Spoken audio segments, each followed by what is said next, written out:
Today, we're going to dive into the hidden legal DNA of a business partnership. What is it really? How do you even form one? And maybe most importantly, what happens if you don't do it right? To make this all super clear, we're going to follow the story of two friends who are about to learn all of this the hard way. So, meet Alex and Ben. They've got this brilliant idea. They trust each other completely, and they decide, hey, let's start a business together. Sound familiar? I mean, so many great companies start just like this. They shake hands, they get to work, but what they have no idea about is that they might have just walked right into a legal minefield. And here's the real kicker. Just by agreeing to work together and share whatever money they make, Alex and Ben may have accidentally formed a legally binding partnership. I'm talking no written contract, no fancy registration, but in the eyes of the law, that simple handshake could have some absolutely massive consequences. So now Alex and Ben are kind of scratching their heads, wondering, what on earth did we just create? To figure that out, we have to look at the precise legal definition of a partnership. So let's break it down. Okay, here it is, the official legal definition. I know it sounds a little dry, a little formal, but trust me, every single word in there matters.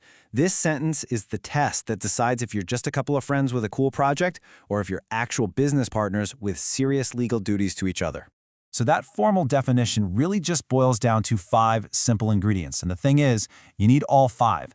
You got to have 2 or more people, an agreement, which, by the way, can just be spoken, a real business, not a charity or a hobby, a plan to share profits, and then there's this last one, mutual agency. We're going to come back to that one because it is the absolute master key to everything.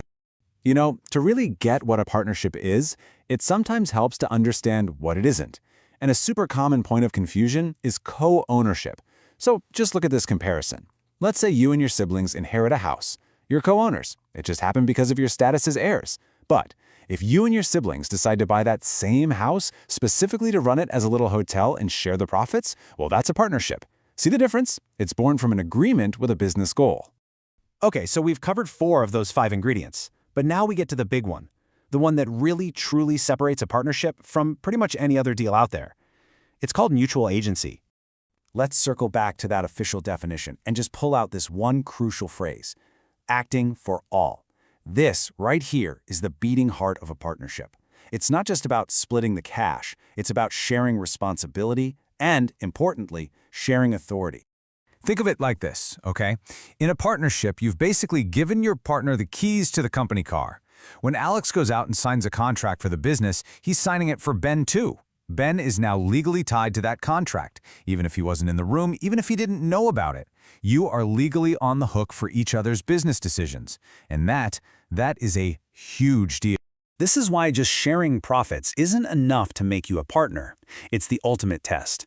So for instance, if you lend money to a business and they agree to pay you back with a little slice of the profits, you're not a partner. Why? Because you can't go out and sign contracts for them. There's no mutual agency. They haven't given you the keys to the car. All right, so Alex and Ben have their light bulb moment.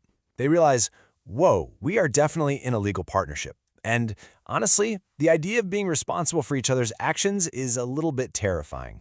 So they decide they need a clear rule book for how their business is going to run, just to avoid any massive misunderstandings down the line. Now, while their verbal agreement is technically a partnership, it is a complete recipe for disaster. People's memories fade, disagreements are bound to happen.